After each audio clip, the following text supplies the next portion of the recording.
Selamat pagi Bapak Ibu dikasih Tuhan. Ya, saya senang kalau pada pagi hari bisa berjumpa dengan saudara-saudara kembali secara khusus. Berarti mulai minggu depan saya juga bisa beribadah secara bebas. Karena bersyukur jadi umur yang 65 tahun batasannya. Ya, jadi tadi saya doa 60 sampai 65 bisa datang. Jadi saya ada di tengah-tengah antara 60 dan 65. Nah, oleh sebab itu saya menghimbau bagi Bapak Ibu yang berusia 65 tahun ke bawah dalam kondisi sehat walafiat. Nah, ini merupakan kesempatan yang berharga. Marilah kita datang ke rumah Tuhan karena itu yang Tuhan maukan. Nah, saudaraku yang dikasih oleh Tuhan Yesus, menurut kalender gereja ya, bahwa hari ini kita memasuki minggu sengsara yang ketiga. Itu dari tanggal 21 Februari sampai dengan puncaknya yaitu pada tanggal 2 April 2021. Ya, di mana kita akan memperingati kesengsaraan dan kematian Tuhan Yesus. Yang tentu ini akan diperingati oleh seluruh umat Kristen yang kita kenal dengan Jumat Agung.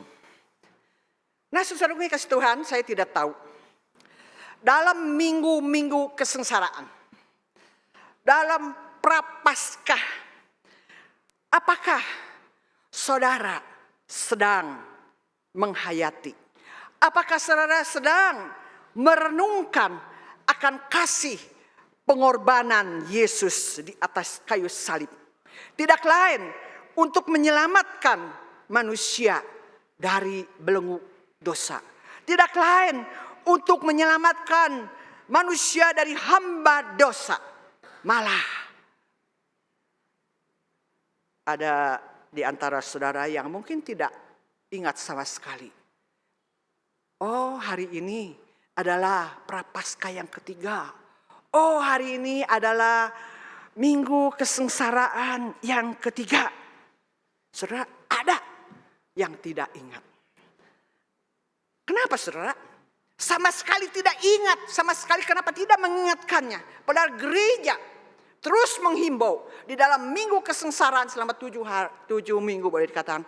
Kita harus mengingat akan segala kebaikan, segala kasih, pengorbanan yang Tuhan Yesus lakukan untuk kita semuanya. Kenapa saudara malah tidak ingat sama sekali akan hari-hari raya gerejawi? Yang diingat kapan pandemi corona berlalu. Sehingga kita bisa bebas lagi. Bukan saja bebas beribadah, tetapi bebas lagi pergi ke mall, bebas lagi untuk berwisata, kumpul-kumpul dengan teman-teman. Setiap kali saya mengunjungi jemaat yang sudah lansia, kalau saya tanya, Ibu, Bapak, apa yang mau didoakan? Selalu ngomongnya, kapan ya Ibu?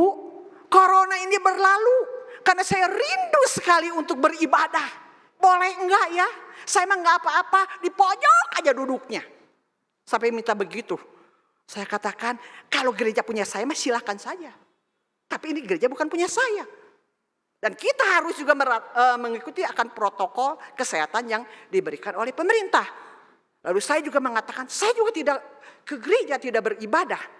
Oh, baru mereka mengerti. Maksudnya tidak beribadah ke gereja maksudnya di gedung seperti ini. Tetapi ya di rumah beribadah. Lalu saudara, yang diingatkan apa? Selain yang diingat kapan pandemi corona ini berlalu. Lalu yang diingat sekarang ini. Kalau saya perhatikan, kapan saya dapat panggilan, giliran di apa? Di vaksin. Betul, pintar ya. Padahal saya sudah daftar, bahkan sudah ada nomor tiket. Di grup Komisi Teologia ditanya, siapa yang mau daftar? Lalu akhirnya saya didaftarkan oleh penginjil Karmia ya. Karena saya pusing kalau lihat yang begitu. Pokoknya didaftarkan. Nah sudah didaftarkan, tahu-tahu sudah dapatlah nomor tiket. Jadi tinggal tunggu panggilan. Tapi kenapa nggak dipanggil-panggil? Sampai akhirnya mengatakan, oh Ibu Sofai kan rumahnya di Kota Baru Pariangan. Itu rumah sakit Cahaya Kebaluian itu membuka untuk menerima orang yang vaksin. Jadi akhirnya waktu hari Jumat ya sebelum kakak saya ke tempat ini, saya datangi. Lalu pertanyaan yang pertama, apakah ibu tenaga kesehatan? Tidak, nggak lolos ya. Yang kedua, apakah ibu BUMN? Tidak. Kalau begitu, apa status ibu? Saya katakan, saya adalah rohaniawan, pendeta. Akhirnya kesimpulannya apa? Ibu maaf ya, yang BUMN, yang nakes gitu ya, pokoknya mah kesehatan juga, belum semua kebagian. Jadi ibu tunggu saja. Nah saudara, yang duluan daftar belum dipanggil, tetapi yang baru daftar justru dapat panggilan untuk divaksin. Itu yang kita pikirkan. Bagaimana supaya cepat divaksin? Karena dengan divaksin, karena mungkin berpikiran lebih bebas, kita bisa bebas untuk mungkin pergi ke mall, untuk mungkin ya pokoknya ada pertemuan dan sebagainya. Nah saudara, pada pagi hari ini ya, mari sejenak kita singkirkan pikiran, perhatian kita, kapan corona berakhir, kapan dapat giliran divaksin. Tapi pada pagi hari ini dalam masa Prapaskah, selama Prapaskah ya, saya mengajak jemaat semua untuk merenungkan. Merenungkan apa saudara? Merenungkan akan kisah kasih. Merenungkan akan pengorbanan Tuhan Yesus di atas kayu salib. Tema yang diberikan kepada saya pada pagi hari ini adalah anugerah yang ajaib. Untuk itu mari kita akan sama-sama membuka Injil Lukas. Kita akan membuka Injil Lukas pasal yang ke-23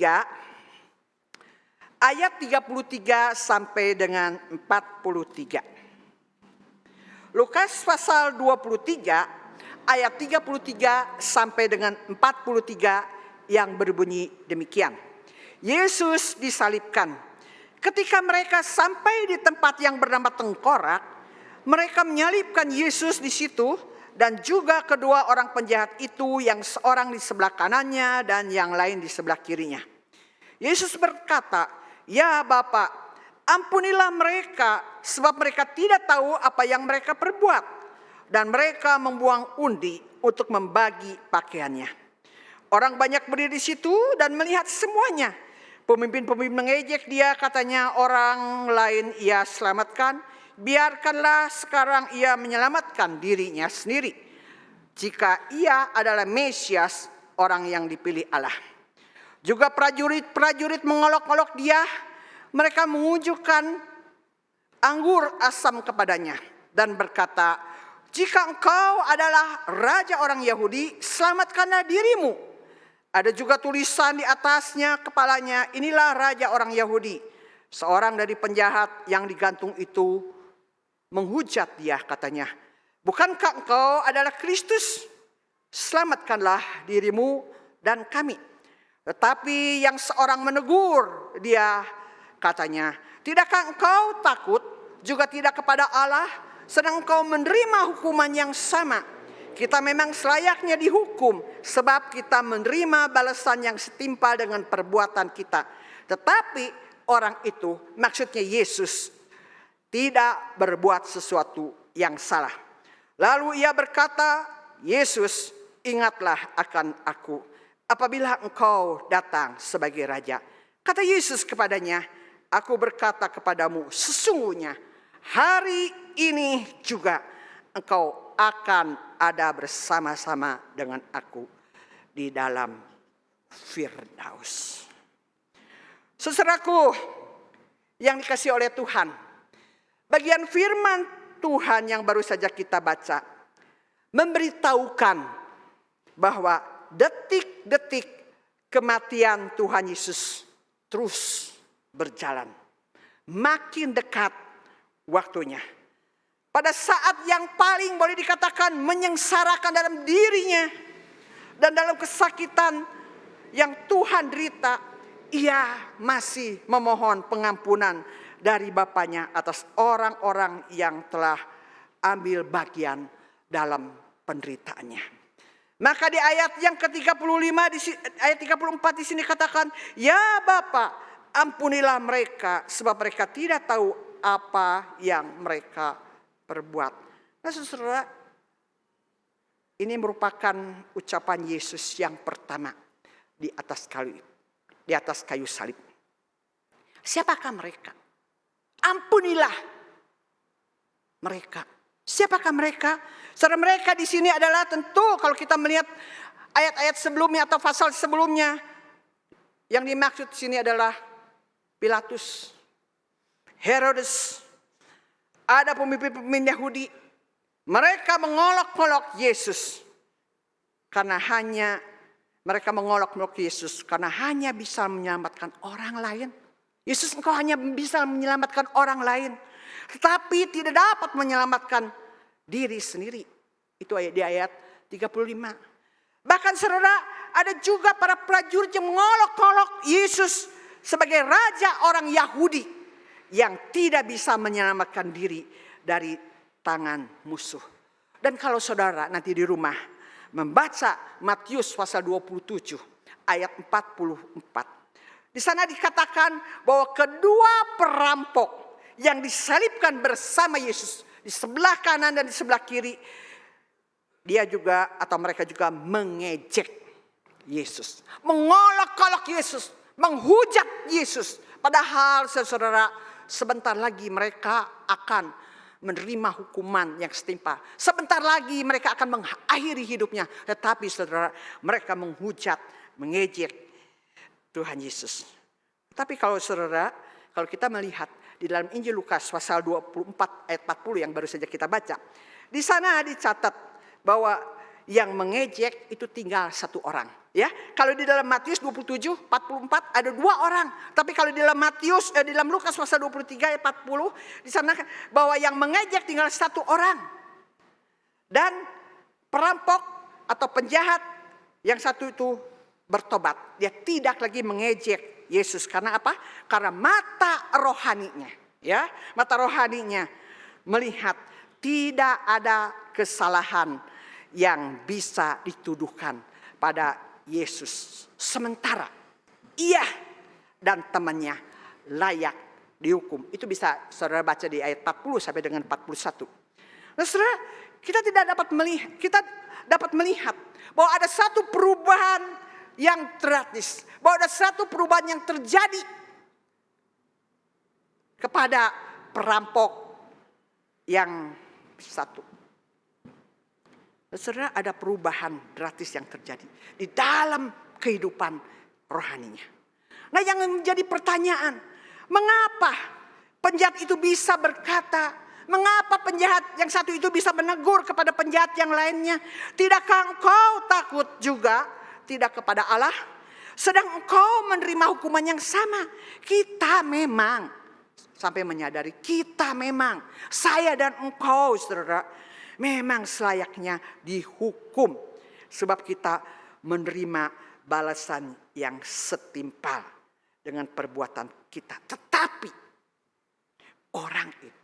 Tetapi Yesus yang disalib bersama-sama dengan kita tidak berbuat sesuatu yang salah. Nah, yang menjadi pertanyaan, saudara, mengapa? Ya, perampok atau penjahat yang ada di atas kayu salib itu boleh dikatakan satu orang yang boleh dikatakan berubah, tidak mengejek lagi, tetapi boleh dikatakan kita dapat melihat terjadi satu perubahan dari diri penjahat yang pertama. Memang saudara, dalam Alkitab tidak memberitahukan, ya, kenapa? Ya, apakah ada yang bisik-bisik? Ya, tidak diberitahukan. Tetapi saudara, kemungkinan penjahat yang bertobat melihat, ya, ketika ada bersama-sama dengan Tuhan Yesus dan penjahat yang lainnya, saudara, dia melihat sikap Yesus di atas kayu salib. Di dalam penderitaannya yang amat sangat. Ya, menderita, baik bukan secara fisik saja tetapi secara lahir dan batin. Justru Yesus mengucapkan perkataan yang begitu agung. Ya Bapa, ampunilah mereka. Karena mereka tidak tahu apa yang mereka perbuat. Nah saudara, ini ucapan yang keluar dari mulut bibir seorang yang sedang mengalami kesulitan. Yang sedang mengalami kesesakan, yang sedang mengalami kesusahan, yang mengalami kesengsaraan.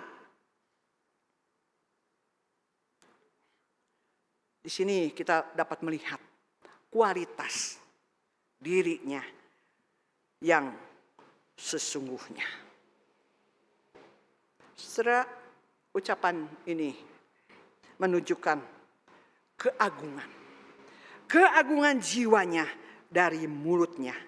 Bukan saudara keluar kutukan, bukan keluar caci maki, tetapi sebaliknya doa yang sangat agung yang memancar dari Yesus di atas kayu salib. Nah itulah kemungkinan besar saudara. Saya baca beberapa buku. Kemungkinan besar itulah saudara. Ketika penjahat yang satu, padahal dua-duanya juga lihat ya. Penjahat yang satu melihat akan keagungan dari Tuhan Yesus. Dia tidak ngomel, tidak marah, tidak mencaci maki. Tidak ingin atau rindu untuk membalas dendam. Tetapi justru dia mengatakan, ya Bapa, ampunilah mereka. Sebab mereka tidak tahu apa yang mereka perbuat. Nah, saudara, akhirnya kalau kita lihat penjahat itu boleh dikatakan mengenal akan anugerah yang ajaib. Yaitu apa saudara? Anugerah pengampunan. Anugerah pengampunan melalui Yesus dengan mati atas kayu salib untuk menebus manusia dari dosa. Nah saudara, setelah penjahat yang boleh dikatakan yang satu itu bertobat. Setelah dia bertobat, lalu dia menegur temannya. Lalu ia berkata, ya boleh dikatakan sudah beres mungkin satu poin. Lalu yang selanjutnya dia mengatakan, Yesus, ingatlah akan aku apabila engkau datang sebagai raja. Saudara, penjahat itu kalau kita lihat akhirnya selain bertobat, dia percaya. Dia menaruh pengharapan hanya pada Yesus saja. Karena dia tahu mungkin waktu kecil, ya katanya mungkin orang-orang Yahudi itu waktu kecil biasanya umur 5 tahun tuh mereka harus pergi ke sinagog. Mungkin dia juga dengar cerita di dalam perjanjian lama bahwa akan datang mungkin Mesias, akan datang Yesus Kristus yang harus mati di atas kayu dan sini. Mungkin saat itu dia baru mudeng, akhirnya dia menyaksikan. Saudara, akhirnya imannya boleh dikatakan mulai dikatakan bertumbuh. Mampu melihat.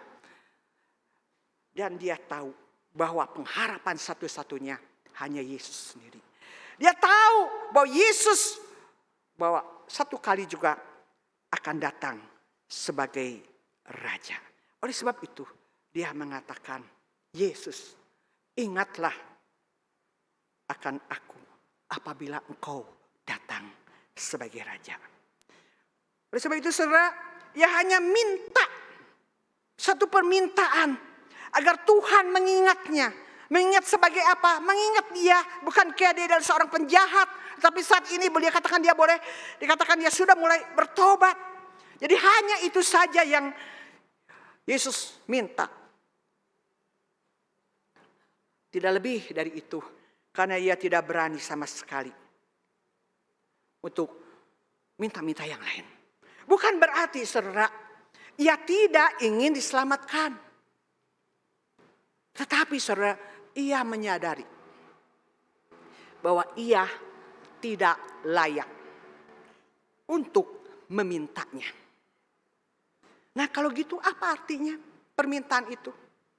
Yesus, ingatlah akan aku. Nah ini saudara, ucapan Yesus yang kedua di atas kayu salib. Kalau tadi ya Bapa ampuni itu yang pertama, ini yang kedua. Kalau gitu apa artinya saudara? Yesus, ingatlah akan aku. Maksudnya nanti jawabannya bukan yang ini ya. Ingatlah apa saudara? Ya, karena ini yang ngomong adalah penjahat atau boleh dikatakan perampok. Nah kalau begitu apakah saudara artinya permintaan ini? Tidak lain daripada penyerahan dirinya kepada belas kasihan dari Allah. Nah saudara, bagaimana respon Yesus terhadap permintaan itu? Bagaimana respon Yesus terhadap permohonan penjahat itu? Akhirnya saudara, Yesus memenuhi permintaan penjahat.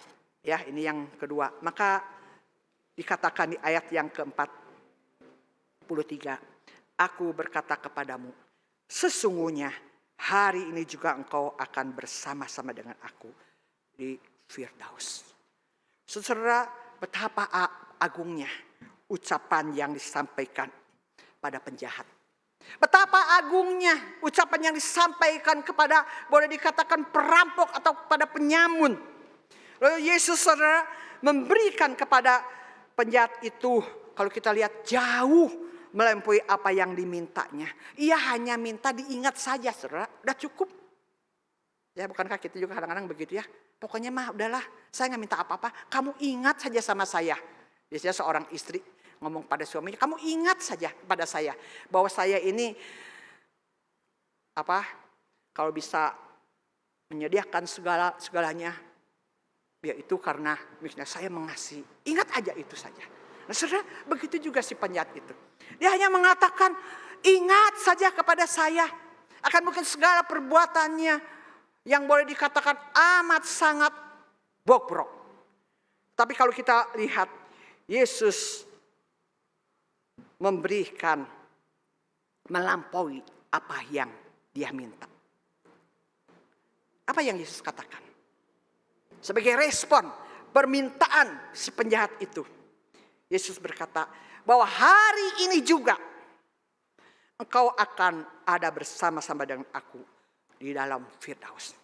Dia tidak mengatakan, oh oke, kalau begitu saya akan ingat kamu, saya akan menerima kamu apa adanya kalau kamu turun dulu ya. Turun untuk apa? Kamu pergi ke gereja. Nyatakan benar-benar pertobatanmu dengan berbuat baik, dengan berbuat amal. Bukan hanya ke gereja, tapi kamu mungkin harus akhirnya dibaptis sebagai penyataan imam. Dan setelah itu kamu juga harus ikut perjamuan kudus dan lain sebagainya. Tuhan Yesus sudah memberikan peraturan-peraturan kepada penjahat itu. Tetapi justru dia mengatakan bahwa hari ini juga, saat ini juga engkau akan ada bersama-sama dengan aku di dalam Firdaus. Yesus saudara memberikan kepadanya tempat yang istimewa. Begitu dia mengatakan, ingatlah akan aku ketika engkau datang sebagai raja. Yesus memberikan tempat yang sangat istimewa. Itu di dalam Firdaus atau di surga. Nah saudaraku yang kasih oleh Tuhan, dari kisah pertobat penjahat ini, kita dapat belajar. Belajar apa? Itu belajar dari penjahat yang dikatakan dia benar-benar menyerahkan dirinya kepada Yesus. Sekalipun di akhir hidupnya. Saudara, akhirnya boleh dikatakan ia mendapatkan pengampunan. Ia mendapatkan keselamatan. Ini bukankah suatu anugerah yang sangat luar biasa? Bukan ini adalah suatu anugerah yang boleh dikatakan sangat ajaib. Itu anugerah keselamatan yang ajaib yang diberikan kepada penjahat dan tentunya kepada kita yang mau mengaku dosa dan percaya kepada Tuhan Yesus. Nah dari sini kita dapat melihat saudara bahwa ternyata jelas sekali bahwa keselamatan diperoleh itu melalui beriman pada apa yang telah Yesus kerjakan di atas kayu salib. Saudara, perampok yang diselamatkan bukan karena perbuatan baik, bukan karena dibaptis, bukan karena makan perjamuan kudus akhirnya dia diselamatkan, tidak. Dia belum sempat melakukan hal-hal yang demikian. Jelas sekali saudara di sini bahwa seorang diselamatkan itu karena anugerah semata-mata. Tapi saya sedih saudara sebagai hamba Tuhan.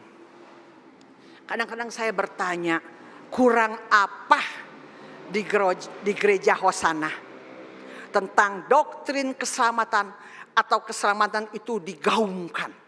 Baik di mimbar ataupun mungkin ketika ada kakak, kelompok kecil atau mungkin di kelas STUJK dan lain sebagainya. Bahwa keselamatan itu adalah anugerah. Tetapi saudara, kalau saya ngobrol dengan beberapa orang, masih banyak orang Kristen yang mempunyai konsep yang keliru. Kalau saya sampai ngobrol, nah akhirnya tanya, bahwa engkau yakin bahwa engkau diselamatkan? Selalu jawabnya, aduh itu gimana yang di atas aja. Aduh saya ini masih banyak dosa. Aduh saya ini belum setia beribadah. Aduh saya ini belum saat teduhnya atau doanya ini rutin. Dan lain sebagainya. Jadi banyak orang yang punya konsep bahwa keselamatan itu harus ada plusnya. Plus itu harus ditambah. Berbuat baik, berbuat amal, rajin beribadah, dan lain sebagainya. Saudaraku yang dikasihi Tuhan, pada pagi hari ini saya mau mengingatkan kepada saudara sekalian bahwa keselamatan itu benar-benar adalah anugerah dari Tuhan. Karena kalau kita melihat kepada penjahat itu tidak ada kesempatan sama sekali. Karena dia hanya tunggu waktu. Kematian mengintai dirinya. Boro-boro saudara mau turun ke bawah. Sudah dipantek tangannya kiri dan tangannya kanan. Gerak katanya sedikit juga itu akan mengalami kesakitan yang amat sangat. Boro-boro turun ke bawah. Tetapi saudara kita lihat anugerah yang Tuhan Yesus berikan. Benar-benar dia hanya mengatakan hari ini kau akan bersama-sama dengan saya. Keselamatan adalah anugerah Tuhan. Sola gratia. Jadi tidak ada lain yang boleh ditambahkan kepada anugerah Allah. Sebab anugerah Allah itu sempurna. Anugerah Allah itu mutlak. Jika ada orang yang menambahkan anugerah Allah dengan harus kita berbuat baik, ya, dengan jasa manusia, maka boleh dikatakan orang itu sudah dipengaruhi oleh bidat-bidat yang ada saat ini. Yang menjadi pertanyaan, kok enak bener? Memang enak di kita, tapi enggak enak di Tuhan. Karena apa? Karena Yesus, dia harus mati di atas kayu salib. Itu orang yang mati di atas kayu salib, bahkan disejajarkan dengan penyamun, dengan penjahat. Itu saudara merupakan satu penghinaan yang amat sangat. Karena apa? Karena dia tidak berdosa. Tetapi saudara, nah ini saya katakan gak enak di Tuhan, enak di kita. Karena apa? Dia harus menanggung, menggantikan manusia yang berdosa ini. Dia akhirnya mau mati di atas kayu salib untuk kita semua. Jadi benar-benar saudara tidak ada andil sedikit pun dari kita. Tidak ada perbuatan baik yang bisa menyelamatkan kita atau menambahkan anugerah yang sempurna, yang mutlak yang Tuhan Yesus berikan di atas kayu salib. Saudaraku yang dikasihi oleh Tuhan, saya tidak mengetahui keadaan saudara saat ini. Tetapi saya mau mengatakan, tidak ada kata yang terlambat. Tidak ada kata yang terlambat untuk berbalik. Percaya kepada Tuhan. Kalau saudara belum benar-benar menyadari bahwa saya orang berdosa, saya membutuhkan keselamatan, dan keselamatan itu hanya bisa diperoleh ketika kita percaya kepada Tuhan Yesus. Terus jangan sampai kita tunggu. Udah aja kalau gitu saya mau seperti, ya dalam arti bukan peristiwanya seperti penjahat itu. Di detik-detik terakhir saya mau percaya kepada Tuhan Yesus. Tapi saya mau tanya, apakah kita tahu kapan umur kita? Apakah kita tahu kapan Tuhan memanggil kita? Tidak ada seorang pun yang tahu, saudara. Oleh sebab itu jangan menunda-nunda. Wah, gak bebas ikut Tuhan. Nanti saja detik-detik terakhir. Atau ada orang yang sudah ikut Tuhan sekian lama, berbakti, ke gereja rajin, ikut ini dan itu. Tetapi waktu diminta suruh dibaptis, ya, sebagai pengakuan iman kepercayaannya, nanti dulu. Karena kan bukankah baptisan tidak menyelamatkan? Atau ada orang juga yang saudara, gak usah ikut perjamuan kudus. Karena bukankah perjamuan kudus juga tidak menyelamatkan? Betul saudara. Tetapi bukankah itu perintah Tuhan? Sebagai orang yang sudah mengaku Yesus sebagai Tuhan dan Juru Selamat, maka di dalam kehidupannya tentu sebagai murid Kristus dia harus ikut segala peraturan yang Tuhan diberikan. Makanya baptislah mereka dalam nama Bapa dan Roh Kudus. Lalu harus memuridkan mereka dan sebagainya. Saudara yang kasih oleh Tuhan,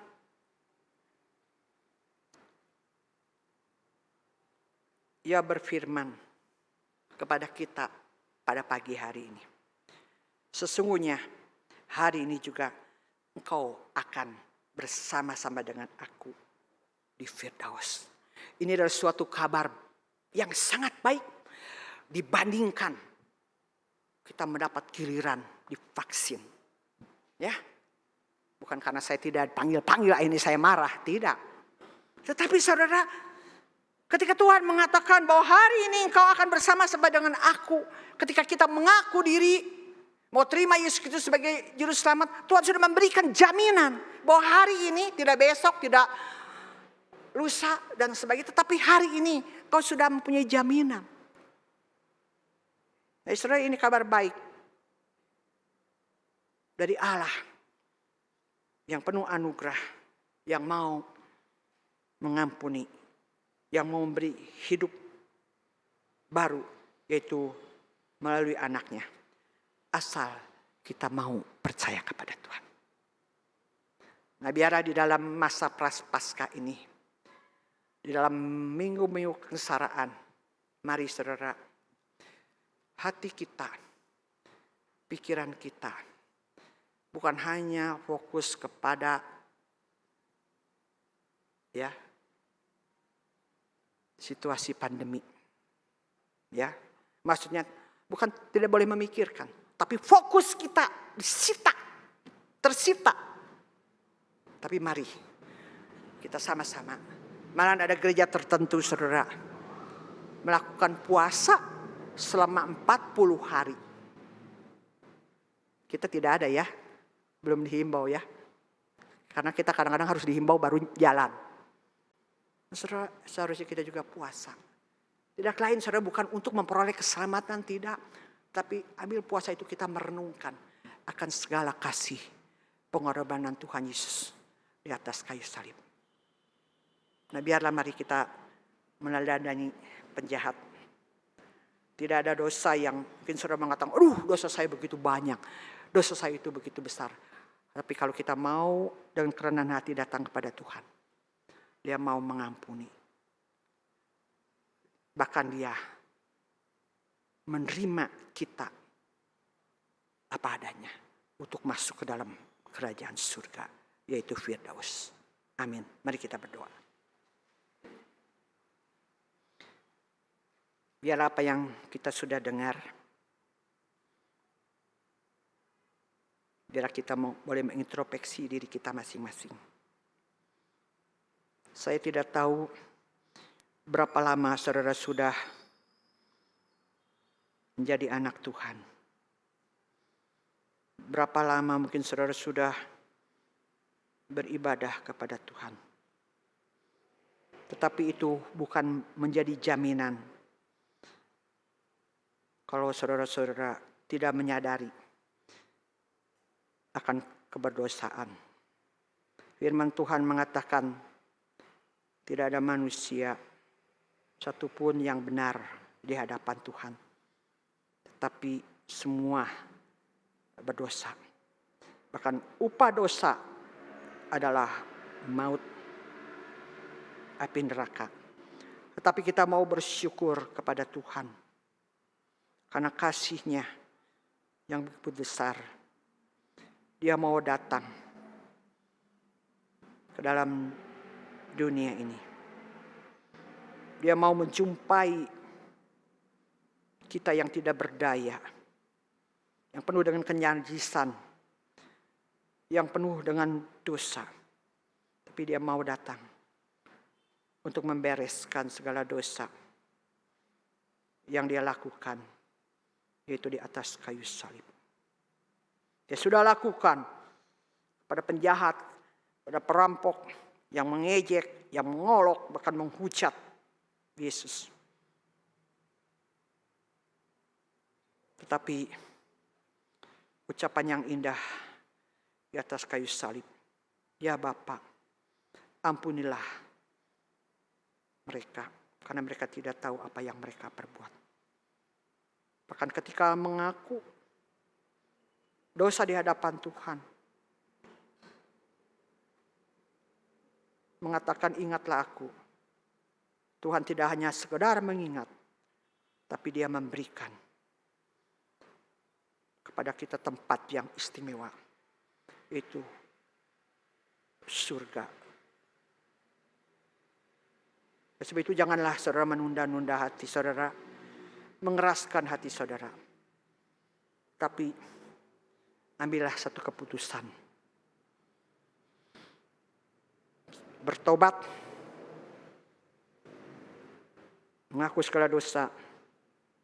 Percaya kepada Dia.